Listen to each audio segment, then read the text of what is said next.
I really, really want to care. It really hit me this year, and actually in the past week, things have just been getting progressively worse. You're upset with how you've been treated this whole entire year. That's been taken from me. Not just this virus taking it away, just also the way it was handled. I didn't know it was gonna be this big of a problem, and I didn't know much about the virus or anything, so I was just like, meh. And then that 3 weeks became extended, and then I was like, I can't see my friends. I don't know what's going on in any of my classes. I legitimately did not learn anything. I didn't retain anything, and it was really frustrating. And that was probably some of the most frustrating months of my life because I just wasn't learning, but I still had to sit at that computer and do meaningless assignments that I didn't know anything about. How can you expect one to handle that? It's overwhelming. I pride myself a lot on being able to be involved in everything and also do really well academically. And I mean, my brother is very smart as well. He got in the top 10 of his class, and so I mean, there was a little bit of sibling pressure as well. And I'm like, I gotta at least live up to that or be better than that. So I couldn't do everything this year because of just too many things going on, and it was really hard to learn this year. And it was okay to mess up or fail sometimes, and just sometimes let go of certain concepts because your mental health isn't worth it sometimes.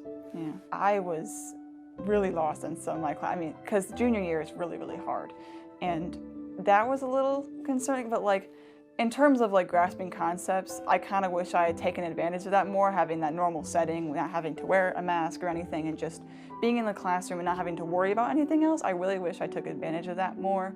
It wasn't fair to put students through that regular grading system when it's not a normal situation. I really get upset when I don't retain information or I'm not doing my work. If I don't come to school for a day and I don't have my chapter reading done, I feel guilty the whole class. And if I'm not retaining actual concepts or learning anything in my classes, I feel horrible and I don't see the point of it anymore. And so it just hurt a lot, and it was stressful, but at some point I kind of just it was really hard to care anymore.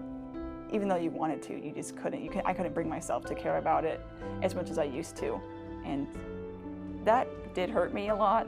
It probably hurt me a lot more this year when we were in the beginning of the year with a hybrid schedule. Yeah. You're trying to deal with your schoolwork, your athletics teams, which aren't performing at the best capacity because you don't have people, and you're just like, what matters anymore? Because it's really hard to care when you feel like you're not being listened to. I wish there was normalcy, especially for the year that's stressed as the most important and the most memories you'll make will be senior year. While it's okay to feel down sometimes, I noticed a lot of my friends just, I don't care anymore. And while I had moments of that, I don't want to care anymore. I'm tired. I wear a mask to school, I stay away from people, I avoid large gatherings. I was like, you know what, everyone's just doing their best. It's so easy to be negative in these kind of situations, but you need to be the light for some people because some people are struggling more than I am or others are because they might have lost someone, they might be losing more activities than I am, and I don't want to be insensitive and complain all about myself when I know that people have it just as bad as I do or worse. And I just feel like I need to step up and be a leader in that. Just acknowledging that and being at peace with it has been really difficult, but I think at this point I just kind of let go and just said, what happens, happens, and just do the best that you can.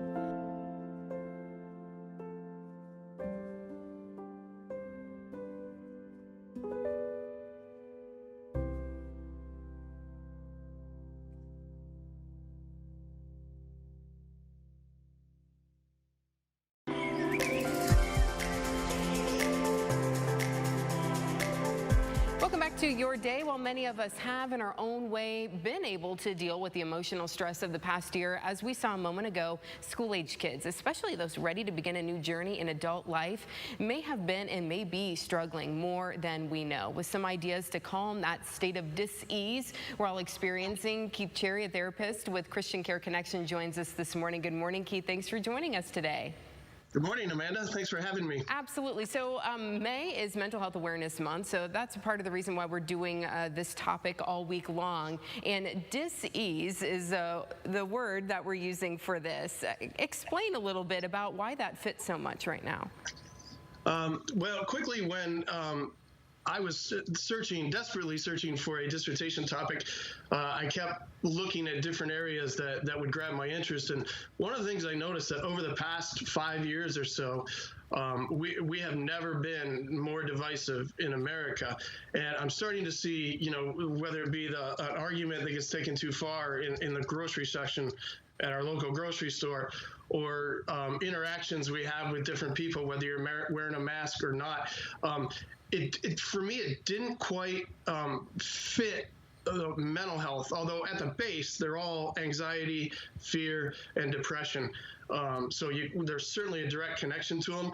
But I think for getting people to understand what we're trying to present here and what y'all are trying to present this week is that it is fear, it is anxiety, and it affects everybody at the different levels. Yeah, and we just heard from Claire. So speaking of different levels, this is a high school senior. This was supposed to be a really big year for her, and she talks about, it sounds like she went through different waves of feelings throughout the past year. At first she was upset because she wasn't retaining information, and then she got to a point where she just really didn't care anymore, she said. So talk us through some of these feelings that Claire and others have been going through. Yeah, Claire's story was amazing. I could tell by the way she presented it, she had a pretty strong and supportive family, because she actually went out and did things. I think with our youngsters, we all have to basically validate their feelings first and foremost. As parents, as teachers, as counselors, whoever you are, validate their feelings. And I think it's really important to, like with Claire's story, it's clear that she had discussions around that kitchen table. She had family members that would process all this information, and more importantly, give her a voice to mainly the voiceless. I mean, these kids are brilliant, and they act and they think like adults, but they're not 18 yet, so they really don't have a vote, and that can feel really helpless on kids in our school system. And they are the ones we want to be educating, to be free thinkers, and to get out there and face the fear.